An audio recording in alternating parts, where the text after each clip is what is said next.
হরে কৃষ্ণ, রাধে রাধে। মৌমিতা পরিবারে তোমাদেরকে জানাই অনেক অনেক শুভেচ্ছা ও অভিনন্দন। ভৈমী একাদশীর মাহাত্ম্য। ভৈমী একাদশী কোন দিন পড়ছে সেটা জেনে নেওয়া যাক এই ভিডিওর মাধ্যমে। ভৈমী একাদশী পালন করতে হবে 8ই ফেব্রুয়ারি 2025 শনিবার। এই একাদশীর পাঠ শ্রবণে তোমরা অনেক কিছু জানতে পারবে, অনেক কিছু বুঝতে পারবে ভগবানের অশেষ কৃপায়। তাই কেউ ভিডিওটি স্কিপ করে যেও না, সবাই একটু মনোযোগ সহকারে শ্রবণ করো। রাধে রাধে, জয় শ্রীকৃষ্ণ। মাঘ শুক্লপক্ষিয়া জয়া একাদশী বা ভৈমী একাদশী। ভবিষ্যত্তর পুরাণে যুধিষ্ঠির শ্রীকৃষ্ণ সংবাদে মাঘ শুক্লপক্ষিয়া জয়া একাদশী সম্বন্ধে বর্ণিত আছে। মহারাজ যুধিষ্ঠির শ্রীকৃষ্ণকে বললেন, হে জনার্দন, আপনি জরাউজ, সেদজ, অন্ডজ ও উদ্ভিজ্জ এই 4 প্রকার জীবের উৎপত্তির মূল কারণ। সকলের সৃষ্টি, স্থিতি ও প্রলয়ের কারণস্বরূপ। আপনি কৃপাপূর্বক বলুন যে জয়া একাদশী কী রূপে আচরণ করতে হয় এবং এই ব্রতের অধিষ্ঠাত্রী স্বরূপ কোন দেবতার পূজা করা বিধেয়। শ্রীকৃষ্ণ বললেন, মাঘ মাসের শুক্লপক্ষের জয়া একাদশী পালনে জীবের অখিল পাপসমূহ ধ্বংস ও ভববন্ধন থেকে মুক্ত করে। পদ্মপুরাণে আমা কর্তৃক এই ব্রত মাহাত্ম্য বর্ণিত হয়েছে, শ্রবণ করো। দেবরাজ ইন্দ্র স্বর্গের অধিপতি একদা দেবদেবীগণ সহ পরমানন্দে নন্দনকাননে প্রস্ফুটিত পারিজাত পুষ্প সুগন্ধে আমোদিত অমৃত পানকারিণী অপ্সরাদেরও তথায় উপস্থিতিতে দেবরাজ তাদের সঙ্গে বিহার করতেন। একবার 50 কোটি নায়িকা নিয়ে ইন্দ্র নৃত্যগীতের আয়োজন করেন। পুষ্পদন্ত নামে এক গন্ধর্ব গায়ক ছিলেন। চিত্রসেন নামক এক গন্ধর্ব তার মালিনী ও কন্যাকে নিয়ে তথায় উপস্থিত ছিলেন। মালিনীর মাল্যবান নামে এক পৌত্র ছিল।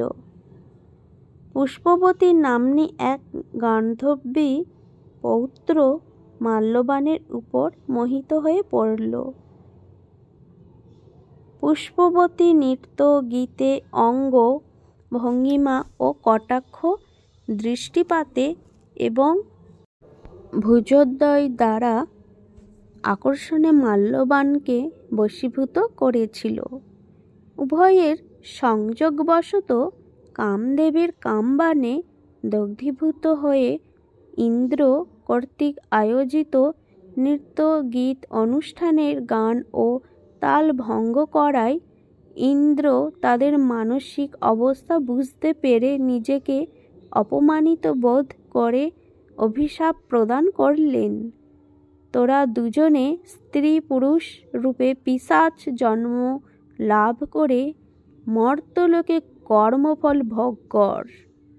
সত্যি তারা পিশাচী হয়ে হিমালয় প্রান্তে অত্যন্ত দুঃখপূর্ণভাবে জীবনযাপন করতে লাগল। দুজনে দুঃখে ব্যাকুল হয়ে অনিদ্রায়, অনাহারে ও ঠান্ডায় কাঁপতে কাঁপতে পিশাচিনীকে বলতে লাগল, হায়, আমরা এমন দুঃখদায়িনী পাপকর্ম করলাম যে কারণে আমাদের পিশাচত্ব লাভ হলো। আমাদের আর কতকাল এইভাবে কাটবে।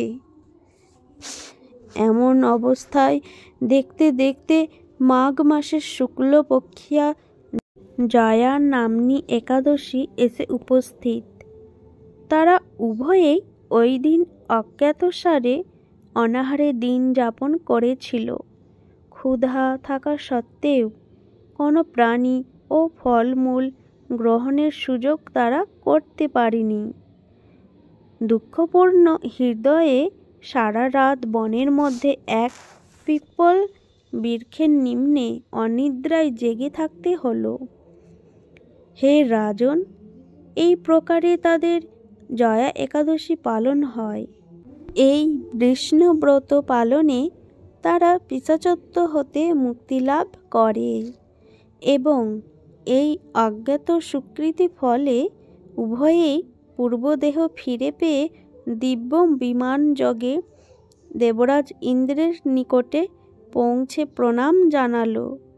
দেবরাজ তাদের দেখে তো অবাক, জিজ্ঞাসা করলেন, তোমরা কোন পূর্ণ প্রভাবে পিশাচত্ব থেকে মুক্ত হলে? কোন দেবতা তোমাদের শাপমুক্ত করলেন? তখন তারা বলল, হে স্বামীন, হে দেবরাজ, শ্রী ভগবানের ভক্তিযোগ প্রভাবে ও জয়া নাম্নী একাদশী ব্রত পালন আমাদের পিশাচত্ব দূর হয়েছে।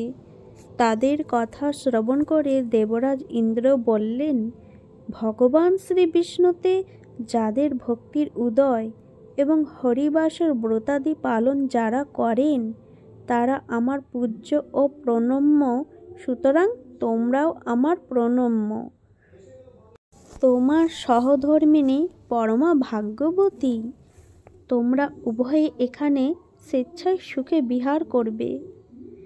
ভগবান শ্রীকৃষ্ণ বললেন, হে রাজন, যিনি আনুষঙ্গিকভাবে এই ব্রত পালন করেন তার যজ্ঞ, দান ও তীর্থ ভ্রমণের ফল লাভ হয়।